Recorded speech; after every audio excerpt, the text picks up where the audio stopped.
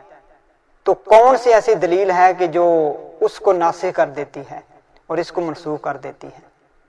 اور پھر عیدین کا رفع الیدین جو آپ کرتے ہیں، عوام بھی ذرا سوچے، یہ سوال عوام سے بھی ہے، علماء سے بھی ہے، اور ائمہ مساجدین جو ہیں ان سے بھی یہ عرض ہے کہ یارا اگر رسول اللہ نے منع فرما دیا تھا رفع الیدین اور آپ کو پتہ چل گیا تھا تو کاش آپ یہ رفع الیدین بھی منسوخ ختم کر دیتے، وہ تو آپ کرتے ہیں۔ ذرا سوچے نا کہ وہ رفع الیدین کیسے، یعنی کہ وہ جائز ہو گیا اور یہ منع فرما دیا گیا، جبکہ حدیث میں تو یہ ہے کہ ہاتھ اٹھا رہے تھے اور رسول اللہ نے فرمایا کہ نہ اٹھاؤ، گھوڑوں کی دمیں ہیں۔ تو گھوڑوں کی دموں والا کام کرتے ہیں عید والے دن، اور وطروں میں روزانہ عشاء میں جو وطر پڑے جاتے ہیں، تو اس کا جواب کیا ہے؟ اور پھر آگے کہ آپ خود ہی فرماتے ہیں کہ رفع الیدین کا جو مسئلہ ہے یہ تو فروعی مسئلہ ہے، یہ اصولی مسئلہ نہیں ہے۔ فروعی یعنی کہ کر لو ٹھیک ہے، نہ کرو ٹھیک ہے، کوئی اتنا بڑا مسئلہ نہیں ہے۔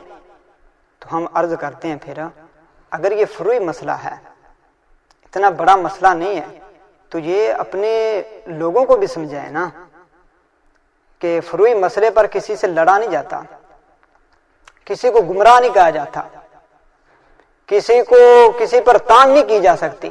فروعی مسئلہ ہے نا، فروعی پہ کسی پر تان تو نہیں کی جا سکتی۔ پھر لوگوں کے علاوہ علماء خود بھی یہ فرماتے ہیں کہ رفع الیدین نماز کے اندر رکوع جاتے رکوع سے سر اٹھانے یہ کرنا ناجائز ہے۔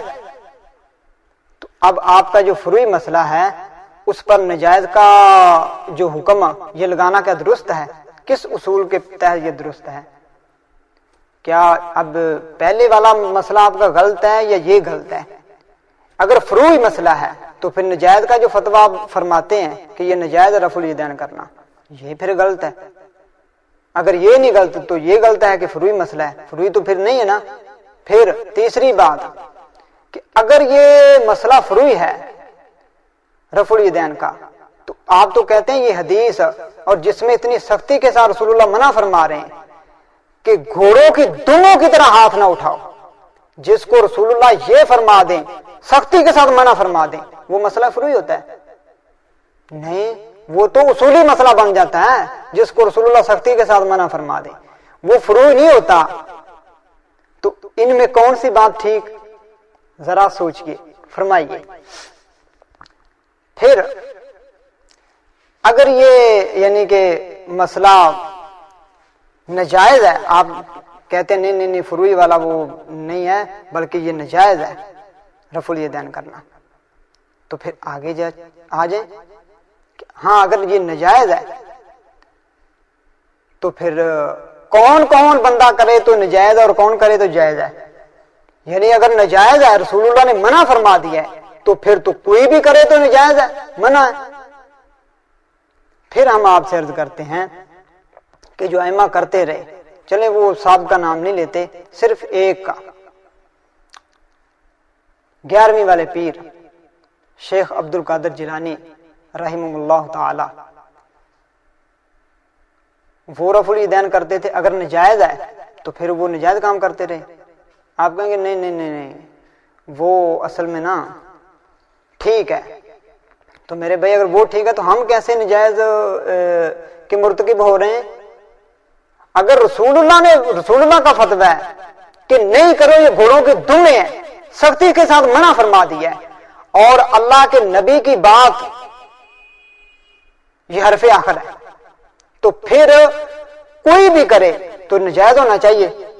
کیسے آپ کہہ سکتے ہیں کہ وہ کرے تو جائز ہے، جبکہ اللہ کے نبی کی حدیث اور صحیح بخاری کے اندر کہ اگلی قومیں اس لیے تباہ و برباد ہو گئی کہ ان کے اشرافیہ کے قانون الگ ہوا کرتے تھے اور غریب لوگوں کے الگ ہوا کرتے تھے. اللہ کی قسم میری بیٹی فاطمہ بھی چوری کرے میں اس کے بھی ہاتھ کٹوا دوں گا. جب یہ رسول اللہ صلی اللہ علیہ وسلم کا انصاف کا لیول ہو تو پھر آپ یہ کیسے کہہ سکتے ہیں کہ ایک بندہ جو کرے وہ ٹھیک دوسرا کرے غلط؟ نہیں میرے بھائی، جب غلط ہے تو پھر سارے غلط ہیں. وہ کیسے ٹھیک ہو سکتے ہیں؟ پھر آپ کہیں نہیں نہیں نہیں، وہ اصل میں نا امام احمد بن حنبل کی پیروی میں اگر کوئی کرتا ہے تو وہ بالکل سنت کے مطابق ہے. اچھا ٹھیک ہے. اگر امام احمد بن حنبل کی پیروی میں انہوں نے شیخ عبد القادر جیلانی نے کیا رفع الیدین تو وہ بالکل ٹھیک ہے. تو ہم پھر پوچھتے ہیں اگر امام احمد بن حنبل رضی اللہ تعالیٰ عنہ کی پیروی کرتے ہوئے رفع الیدین کرنا بالکل ٹھیک ہے، تو اگر کوئی رسول اللہ کی پیروی میں رفع الیدین کرے تو پھر کیا ہوگا؟ پھر بھی کیا ٹھیک ہے؟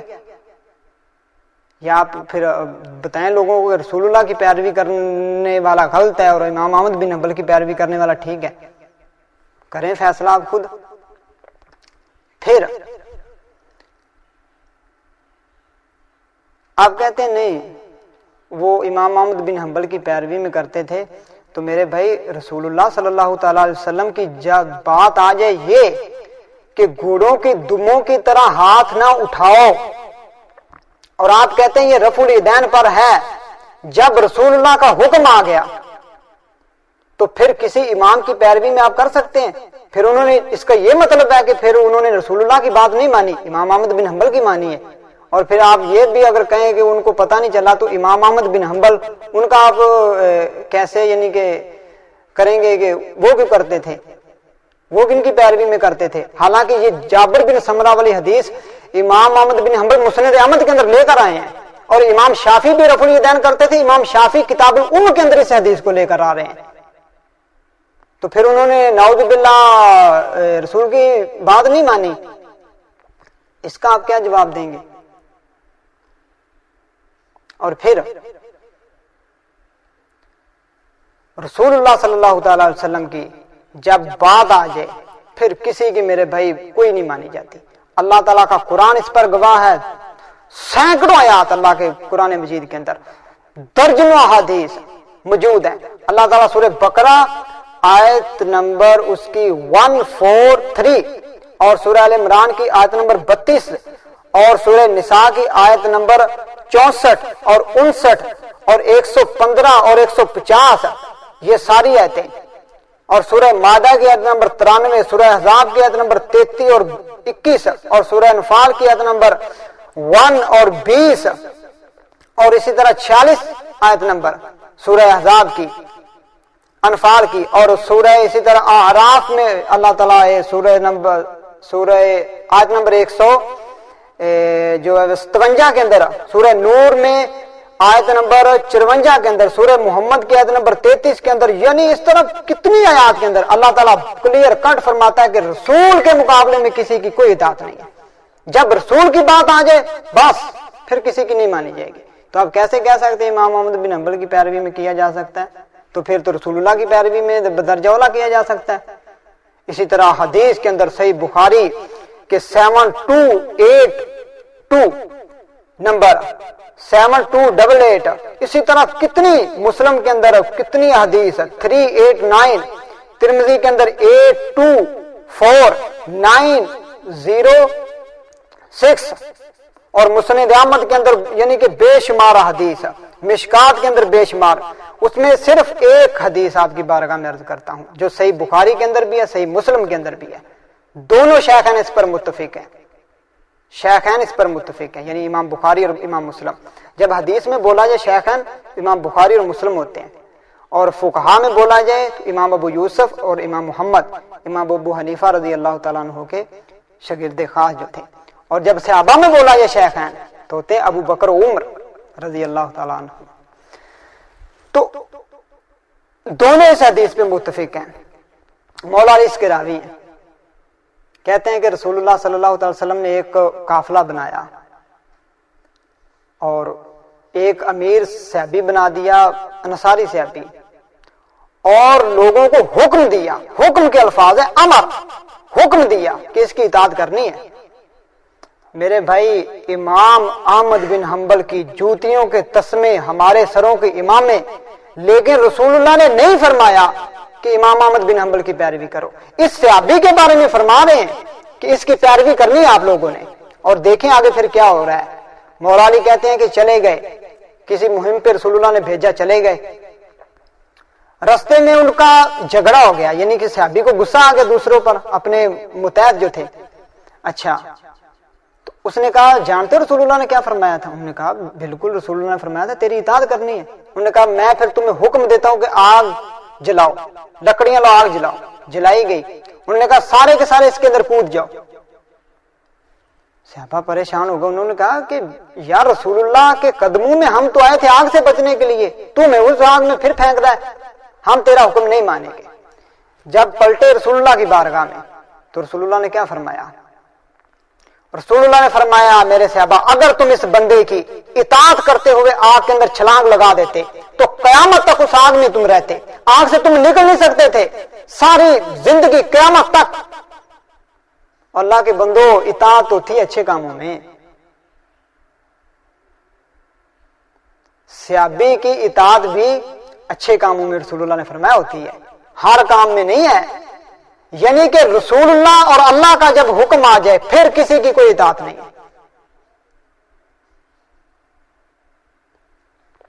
تو یہ آپ کیسے کہہ سکتے ہیں کہ فلاں کی اطاعت میں کیا جا سکتا ہے تو ان کی اطاعت میں؟ اور اللہ کے بندو، اللہ کے رسول کے قدموں تک پہنچے آپ لوگ۔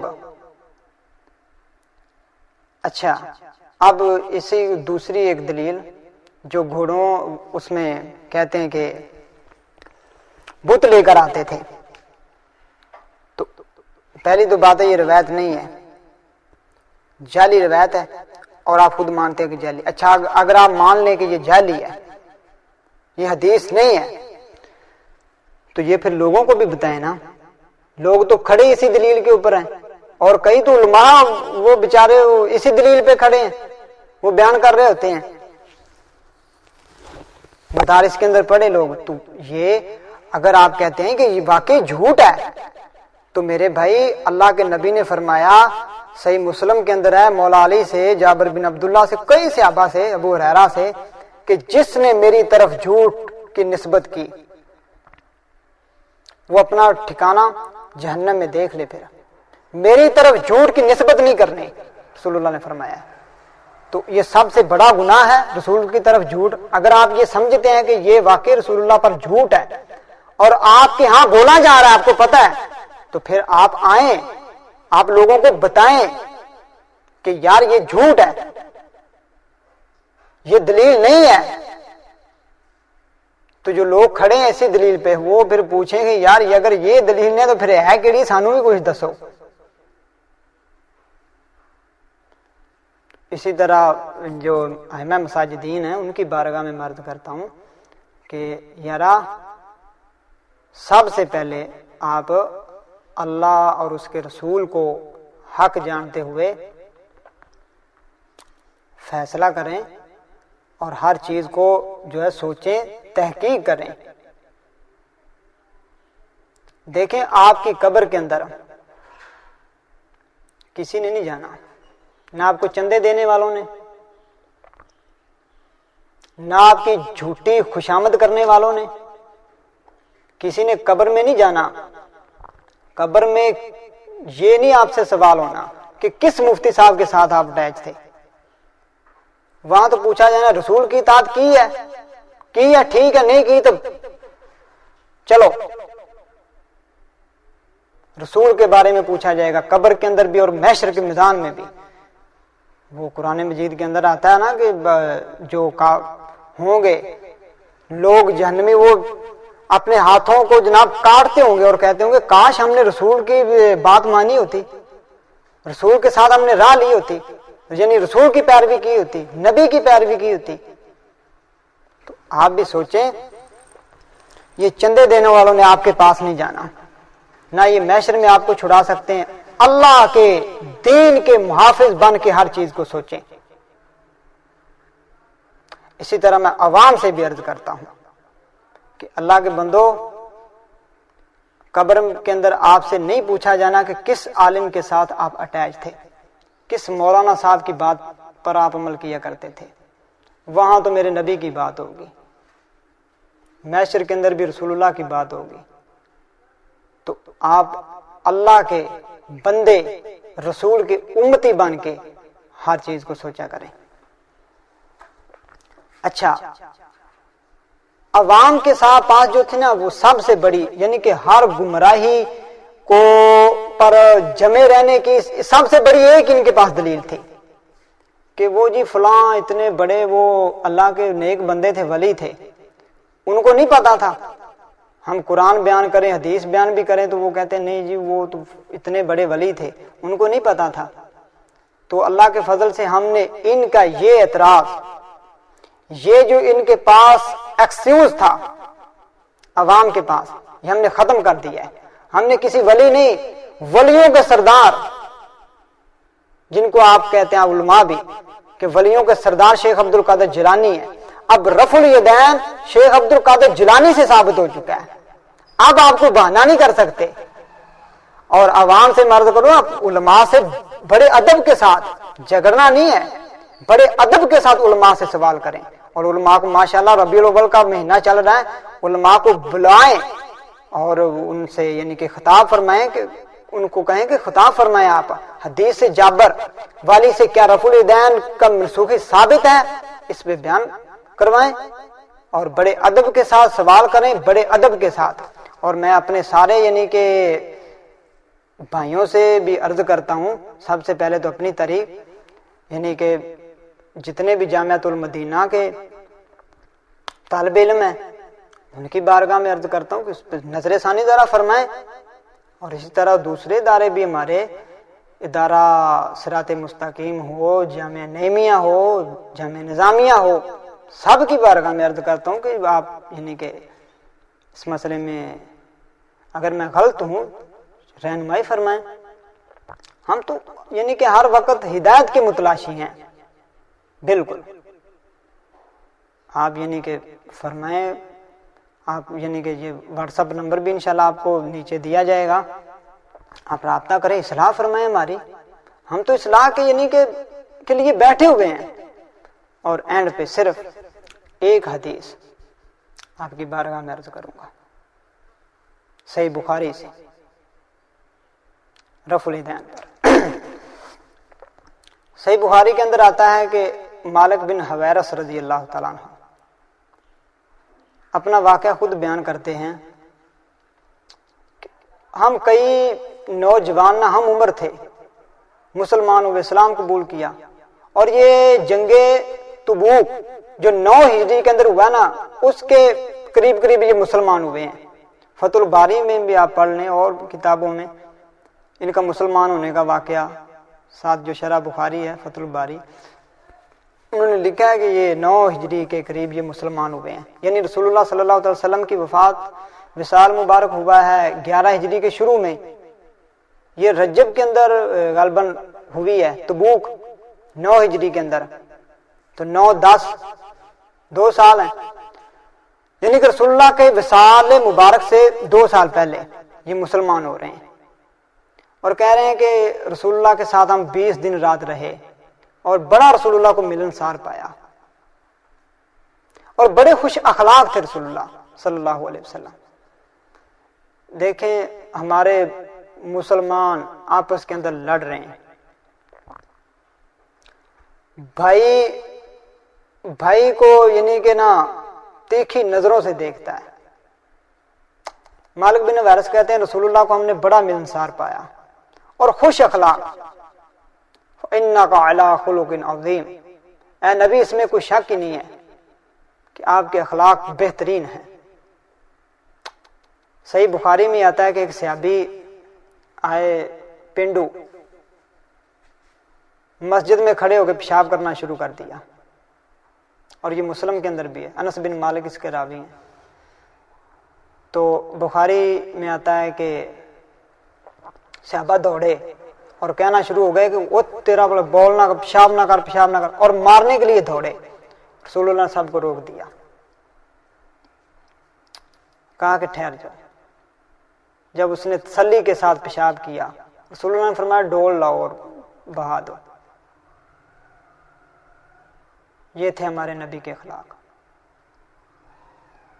اور مالک بن حویرث کہتے ہیں کہ رسول اللہ بڑے ملنسار تھے اور خوش اخلاق تھے، اور ہم سے خود ہی فرمایا کہ تم اپنے گھروں میں چلے جاؤ اور دین سکھاؤ لوگوں کو، وہاں جا کے اپنے گھر والوں کو۔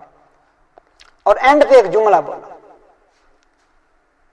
کہ دیکھنا مالک بیٹا، صلو کما رأیتمونی اصلی، صحیح بخاری کی مشہور ہے یہ حدیث، صلو کما رأیتمونی اصلی، مالک بیٹا دیکھنا نماز اس طریقے سے پڑھنا جس طریقے سے مجھے دیکھا ہے۔ نہ جانے ہمارے مسلمانوں کو یہ کس نے کہہ دیا کہ نماز اس طریقے سے پڑھو جس طریقے سے تمہارے علاقے والے پڑھتے ہیں، نماز اس طریقے سے پڑھو جس طرح ہمارے یہ ملک میں لوگ پڑھتے ہیں، تمہارے محلے والے پڑھتے ہیں۔ میرے نبی تو یار فرما رہے ہیں نماز اس طریقے سے پڑھو جس طریقے سے مجھے تم نے دیکھا۔ مالک بن حویرث کے ذریعے پوری امت کو پیغام ہے رسول اللہ کا صلی اللہ علیہ وسلم کہ نماز اس طریقے سے پڑھو جس طریقے سے مجھے دیکھا ہے۔ تو مالک بن حویرث سے پوچھ لیں پھر کہ رسول اللہ نماز کس طریقے سے پڑھتے تھے، صحیح بخاری نہیں آتا ہے۔ ابو قلابہ کہتے ہیں، تابعی تھے، وہ کہتے ہیں کہ رسول اللہ صلی اللہ علیہ وسلم کے صحابی مالک بن حویرث، انہوں نے نماز پڑھی، جب نماز شروع کی تو رفع الیدین کیا، جب رکوع جانے لگے تو رفع الیدین کیا، جب رکوع سے سر اٹھایا تو رفع الیدین کیا، اور اینڈ پہ صحابی رسول مالک بن حویرث کہتے ہیں کہ اسی طریقے سے میرے نبی پڑھا کرتے تھے نماز۔ یہی طریقہ انہوں نے کہا کہ میرے نبی کا تھا۔ مالک بن حویرث کون؟ جن کو رسول اللہ فرما رہے ہیں کہ صلو کما رأیتمونی اصلی، مالک بیٹا نماز اس طریقے سے پڑھنا جس طریقے سے تم نے مجھے دیکھا ہے۔ تو وہ مالک روایت کیا بیان کر رہے ہیں، طریقہ کیا بیان کر رہے ہیں، اور رسول اللہ کی وفات سے یعنی کہ 2 سال پہلے یہ مسلمان ہو رہے ہیں مالک بن حویرث۔ تو اللہ سے ڈر جائیں۔ آپ کے چندے دینے والوں نے قبر میں آپ کے پاس نہیں جانا میرے بھائی۔